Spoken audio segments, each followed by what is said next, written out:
ദൈവ തിരുനാമത്തിന് മഹത്വമുണ്ടാകട്ടെ. വീണ്ടും ഒരു പുതിയ പ്രഭാതം കൂടെ സർവശക്തനായിരിക്കുന്ന കർത്താവ് നൽകിയതോർത്ത് നമുക്ക് ദൈവത്തിന് സ്തോത്രം ചെയ്യാം. ഇന്നത്തെ പ്രഭാതത്തിലെ ചിന്തയ്ക്കായി ഉൽപ്പത്തി പുസ്തകം 7-ാം അധ്യായമാണ് നമ്മൾ ചിന്തിക്കുന്നത്.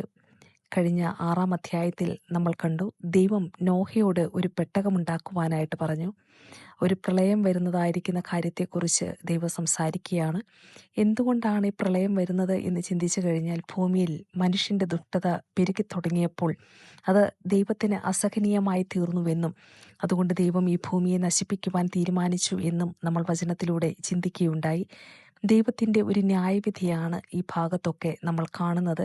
ഉൽപ്പത്തി പുസ്തകം 7-ാം അധ്യായത്തിലേക്ക് വന്നു കഴിയുമ്പോൾ അവിടെ ദൈവം നോഹയോട് പെട്ടകത്തിൻ്റെ അകത്ത് പ്രവേശിക്കുവാനും തുടർന്ന് മഴയെ ദൈവം അയക്കുന്നതുമായിട്ടുള്ള ഭാഗമാണ് ഈ 7-ാം അധ്യായത്തിൽ നമ്മൾ കാണുന്നത്.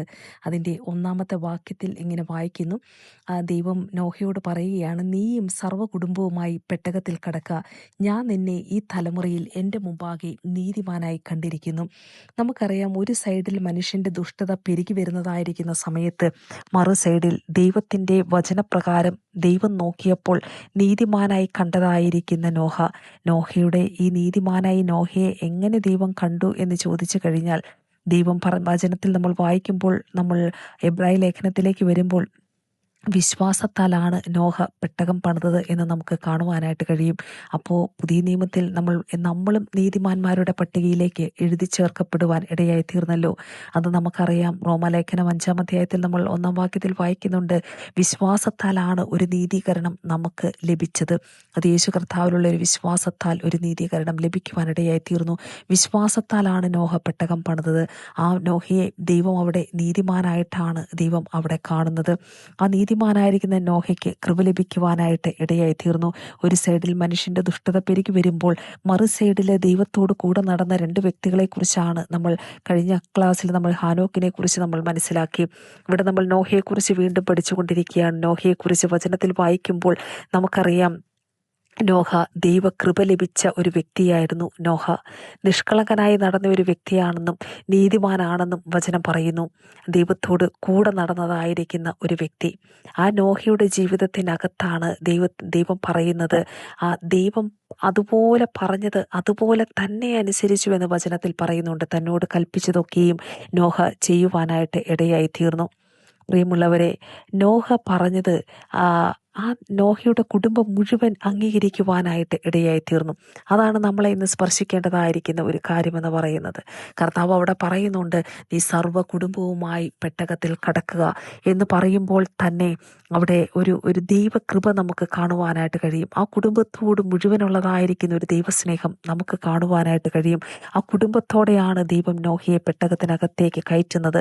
നോഹയെ ഒറ്റയ്ക്കല്ല. പ്രിയമുള്ളവർ, നമ്മുടെ ജീവിതത്തിൻ്റെ അകത്തും ഹല്ലേലൂയ ക്രിസ്തുവാകുന്ന പെട്ടകത്തിൻ്റെ അകത്തേക്ക് നമ്മുടെ കുടുംബമായി, ഹല്ലേലൂയ നമ്മുടെ പ്രിയപ്പെട്ടവരുമായി, എല്ലാ കുടുംബവുമായി ആ ക്രിസ്തു എന്ന പെട്ടകത്തിൻ്റെ ഉള്ളിലായി തീരുവാൻ ദൈവത്തിൻ്റെ പരിശുദ്ധാത്മാവ് ഈ ദിവസങ്ങളിൽ നമ്മളെ സഹായിക്കട്ടെ.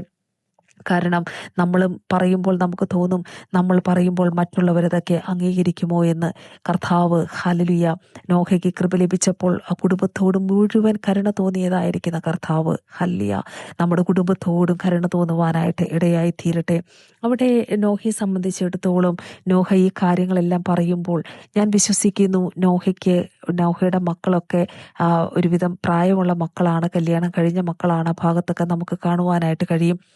അങ്ങനെയുള്ള സാഹചര്യത്തിൻ്റെ അകത്തൊക്കെ നോക്കിക്കഴിയുമ്പോൾ ആ പ്രായമുള്ള അത്യാവശ്യം തീരെ കുഞ്ഞു മക്കളെ അല്ല നോഹ അവിടെ കുഞ്ഞു മക്കളെ ആണെങ്കിൽ ഒരു പക്ഷേ വലിച്ച് പെട്ടകത്തിനകത്ത് കയറ്റാനൊക്കെ കഴിഞ്ഞേനെ. പക്ഷേ പ്രായമുള്ള മക്കളെയും സ്വാധീനിക്കുവാനായിട്ട് ആ നോഹയ്ക്ക് കഴിഞ്ഞു എന്നുള്ളത് ഒരു വലിയ ദൈവകൃപയാണ് അവിടെ നമുക്ക് കാണുവാനായിട്ട് കഴിയുന്നത്. പ്രിയമുള്ളവർ, നമ്മൾ പറയും, ഒരു പ്രായം കഴിഞ്ഞു, ഇനി അവരെ ഒന്നും സ്വാധീനിക്കാനായിട്ട് കഴിയത്തില്ല എന്ന്. മക്കളൊക്കെ കല്യാണം കഴിച്ച് പ്രായമായി അവരെ ദൈവകൃപ വിട്ടു നടക്കുക, ഇനിയൊന്നും അവരെ സ്വാധീനിക്കാൻ കഴിയത്തില്ല, അല്ലെങ്കിൽ കുഞ്ഞുങ്ങൾ വലുതായി ഇനി പറ്റത്തില്ല എന്ന്. പക്ഷേ എങ്കിൽ ദൈവത്തിൻ്റെ വചനത്തിലൂടെ നമ്മൾ നോക്കുമ്പോൾ ഒക്കെ നമുക്ക് ഒരു കാര്യം അറിയാം, ദൈവകൃപ ലഭിച്ച വ്യക്തിയാണ് നമ്മളെങ്കിൽ ഹല്ലേലൂയ നമുക്കുള്ളവരെ ചേർത്തുകൊള്ളും. യാക്കോബേ, നിനക്കുള്ളവരെ ഞാൻ ചേർത്തുകൊള്ളും എന്ന് പറയുന്ന ഒരു വലിയ ദൈവകൃപ നമ്മളോട് കൂടി ഇരിക്കുവാനിടയായി തീരട്ടെ. നോഹയോട് കൂടി ഇരുന്ന ഒരു വലിയ ദൈവകൃപ അത് അനുഭവിച്ച് ഈ ദിവസങ്ങളിൽ മുന്നോട്ട് പോകുവാൻ ദൈവം നമുക്കിടയാകട്ടെ. താഴ്മയുള്ളവർക്കോ അവൻ അധികം കൃപ നൽകുന്നുവെന്ന് ദൈവത്തിൻ്റെ വചനമുണ്ടല്ലോ. അതുകൊണ്ട് ദൈവത്തിൻ്റെ ബലമുള്ള വലങ്കയുടെ കീഴിൽ താണിരുന്നു കൊണ്ട് അധികം കൃപ പ്രാപിച്ചവരായി മുന്നോട്ട് പോകുവാനായിട്ട് ദൈവത്തിൻ്റെ പരിശുദ്ധാത്മാവ് നമ്മളെ സഹായിക്കട്ടെ. ഇവിടെ നമ്മൾ വായിക്കുന്നു, ഈ ഭൂമിയിൽ 40 രാവും 40 പകലും മഴ പെയ്യിച്ചവനായിരിക്കുന്ന ദൈവമാണ് നമ്മുടെ ദൈവം. ഹല്ലേലൂയ. ദൈവത്തിന് അസാധ്യമായിട്ട് ഒരു കാര്യം പോലുമില്ല. അവിടെ വെള്ളം വന്നത് എങ്ങനെയാണെന്ന് നമ്മൾ 7-ാം അധ്യായത്തിൻ്റെ 11-ാം വാക്യത്തിൽ നോക്കുമ്പോൾ, ആഴിയുടെ ഉറവുകളൊക്കെയും പിളർന്നു, ആകാശത്തിൻ്റെ കിളിവാതിലുകളും തുറന്നു. അങ്ങനെ 40 രാവും 40 പകലും ഭൂമിയിൽ മഴ പെയ്യുവാനായിട്ടിടയായി തീർന്നു. ആഴിയുടെ ഉറവുകൾ തുറക്കുകയാണ് അവിടെ. അത് ആ ഉറവുകളൊക്കെയും പിളർന്നു എന്നാണ് വചനത്തിനകത്ത് കാണുന്നത്. കിളിവാതിലുകളും തുറക്കപ്പെടുക. അപ്പം ഈ മഴയും ഒപ്പം തന്നെ ഈ ആഴിയിൽ നിന്നുള്ളതായിരിക്കുന്ന വെള്ളവും എല്ലാം കൂടെ കയറി ആ 40 ദിവസം കൊണ്ട് അവിടെ വലിയ ഒരു പ്രളയം വരുന്നത് നമുക്ക് കാണുവാനായിട്ട് കഴിയും. ഇതെല്ലാം വന്നു കഴിഞ്ഞു പെട്ടകം പതുക്കെ മേലേക്ക് പൊങ്ങിയതായിരിക്കുന്ന സമയം ദൈവം ആ വാതിൽ ദൈവം അടച്ചു. ദൈവമാണ് ആ വാതിൽ അടച്ചത്. കാരണം ദൈവം അടച്ചാൽ പിന്നെ ആർക്കും അത് തുറക്കാൻ കഴിയത്തില്ല. പുറകെ നിന്ന് ആരൊക്കെ വന്ന് ആ പെട്ടകത്തിൻ്റെ വാതിലിൽ തട്ടി വിളിച്ചാലും ദൈവം അടച്ചാൽ ഹല്ലിയ പിന്നെ മനുഷ്യർക്കോ നോഹയ്ക്കോ അതിനകത്തിരിക്കുന്ന ഒരു വ്യക്തിക്കോ അത് തുറക്കുവാനായിട്ട് കഴിയത്തില്ല. ഹല്ലിയ. ദൈവം അടച്ചാൽ തുറക്കാൻ കഴിയത്തില്ല. ദൈവം തുറന്നിട്ടാൽ പിന്നെ അതിനെ അടയ്ക്കാനും നമുക്ക് കഴിയത്തില്ല എന്ന് വെളിപ്പാട് പുസ്തകത്തിൽ നമ്മൾ വായിക്കുന്നുണ്ട്. ഇവിടെ ദൈവം വാതിൽ അടച്ചു. ഹല്ലേലൂയ. പ്രിയമുള്ളവരെ, നമ്മുടെ ജീവിതത്തിൻ്റെ അകത്തും ഇത് നമ്മുടെ ജീവിതത്തിൽ ഈ ഒരു കാര്യം കർത്താവിൻ്റെ വരവുമായിട്ടുള്ള ബന്ധത്തിൽ നമ്മൾ ചിന്തിക്കേണ്ടതായിരിക്കുന്ന കാര്യമാണ്. ഒരിക്കൽ പെട്ടകത്തിനകത്ത് ദൈവകൃപ ലഭിച്ച് ഹല്ലേലൂയ നമ്മൾ കയറി ഇരുന്നില്ല എങ്കിൽ അല്ലേ കർത്താവ് വാതിലടയ്ക്കുന്നതായിരിക്കുന്ന ഒരു സമയമുണ്ട്. ആ മണവാളൻ്റെ ആ ഉപമ നമ്മൾ വായിക്കുമ്പോൾ, 10 കന്യകമാരുടെ ഉപമ നമ്മൾ വായിക്കുമ്പോൾ ഹല്ലേലൂയ, ആ എണ്ണയില്ലാത്തത് കൊണ്ട് പ്രവേശിക്കാൻ പറ്റാത്ത കന്യകമാരുടെ അനുഭവം നമ്മുടെ ജീവിതത്തിലൊന്നും വരാതിരിക്കേണ്ടതിന് സർവശക്തനായിരിക്കുന്ന കർത്താവിൻ്റെ കരങ്ങളിലേക്ക് നമ്മളെ ഏൽപ്പിച്ച് പ്രാർത്ഥിക്കാം. ആ കതകുകൾ നമ്മുടെ മുമ്പിൽ അടയ്ക്കപ്പെടാതിരിക്കുവാൻ ഹല്ലേലൂയ. ദൈവത്തിൻ്റെ പരിശുദ്ധാത്മാവേ, കൃപ നൽകണമേ. അങ്ങയുടെ രാജ്യത്തിലേക്കുള്ള പ്രവേശനം, സ്വർഗരാജ്യത്തിലേക്കുള്ളൊരു പ്രവേശനം, കർത്താവിൻ്റെ വരവെങ്കിലേക്കുള്ളതായിരിക്കുന്ന ഒരു എടുക്കപ്പെടൽ, ആ റപ്ചറിൽ നമ്മളും അതുപോലെ നമ്മുടെ ജീവിതത്തിൻ്റെ അകത്ത് നമ്മുടെ ശരീരം രൂപാന്തരം പ്രാപിച്ച് കർത്താവിനോട് കൂടി എടുക്കപ്പെടേണ്ടതിന് ഒരു ഒരുക്കമുള്ള അവസ്ഥയിലേക്ക് ഒരുങ്ങപ്പെടുവാനായിട്ട് കർത്താവ് സഹായിക്കട്ടെ. കാരണം ദൈവം വാതിലടച്ചാൽ പിന്നെ ഒരിക്കലും നമുക്കതിനകത്ത് പ്രവേശിക്കുവാനായിട്ട് കഴിയത്തില്ലല്ലോ. പ്രിയമുള്ളവരെ, നമ്മുടെ ജീവിതത്തിൻ്റെ അകത്ത് ഒരു സമർപ്പണത്തോടെ മുന്നോട്ട് പോകുവാൻ കർത്താവ് നമ്മളെ സഹായിക്കട്ടെ. കർത്താവ് വെള്ളം പൊക്കി തുടങ്ങിക്കഴിഞ്ഞാൽ, പൊങ്ങുവാനായിട്ട് ദൈവം കൽപ്പിച്ച് തുടങ്ങിക്കഴിഞ്ഞാൽ ഹല്ലേലൂയ, അവിടെ നമ്മൾ വായിക്കുന്നുണ്ട്, ആകാശത്തോളം ഉയരമുള്ള പർവ്വതങ്ങളാ, പക്ഷേ ആ പർവ്വതങ്ങളെല്ലാം മൂടിപ്പോകുവാനായിട്ടിടയായി തീർന്നു. അവിടെ പറയുന്നുണ്ട് 15 മുഴം ആ പർവ്വതങ്ങൾക്ക് മേലെ പൊങ്ങുവാനായിട്ടിടയായി തീർന്നു.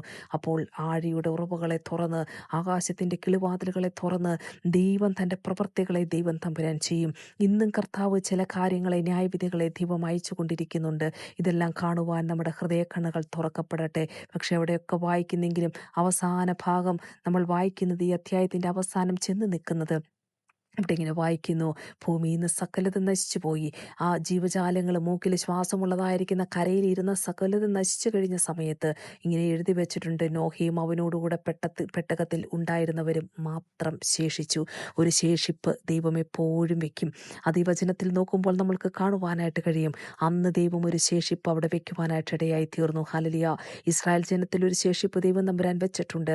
ഹല്ലേലൂയ. പ്രിയമുള്ളവരെ, നമ്മുടെ ജീവിതത്തിൻ്റെ അകത്തേക്കും ഹല്ലേലൂയ, അവിടെ ദൈവം പറയുന്നുണ്ട്, ഏലിയാവ് പറയുന്നുണ്ട്, ഞാൻ ഒരുത്തൻ മാത്രം ശേഷിച്ചെന്ന്. അപ്പോൾ കർത്താവ് പറയുന്നുണ്ട്, അല്ല, മറ്റു കുറേ പ്രവാചകന്മാരെയും കൂടെ ദൈവം അവിടെ തനിക്ക് വേണ്ടി നിർത്തിയിട്ടുണ്ട്. ഈ ഒരു ശേഷിപ്പ് ദൈവത്തിൻ്റെ അവകാശമാണ്. ഈ ശേഷിപ്പിലൊരു ഭാഗമായി തീരുവാൻ ദൈവത്തിൻ്റെ പരിശുദ്ധാത്മാവ് നമ്മളെ ശക്തീകരിക്കട്ടെ. ഈ ദിവസങ്ങൾ വചനത്തെ സ്നേഹിച്ച്, വചനത്തെ മുറുകെ പിടിച്ച്, വചനത്തിൽ ബലപ്പെട്ട് ശക്തിയോടെ മുന്നോട്ട് പോകുവാൻ പരിശുദ്ധാത്മാവിൻ്റെ വലിയൊരു ദൈവകൃപ നമ്മുടെ മേലിരിക്കട്ടെ എന്ന് പ്രാർത്ഥിച്ചുകൊണ്ട് ദൈവത്തിൻ്റെ തിരുനാമ മഹത്വത്തിനായി ഈ വചനങ്ങളെ ഞാൻ സമർപ്പിക്കുന്നു. കേൾക്കുന്ന ഓരോരുത്തരെയും ദൈവം ശ്രേഷ്ഠമായിട്ട് അനുഗ്രഹിക്കട്ടെ. ആമേൻ.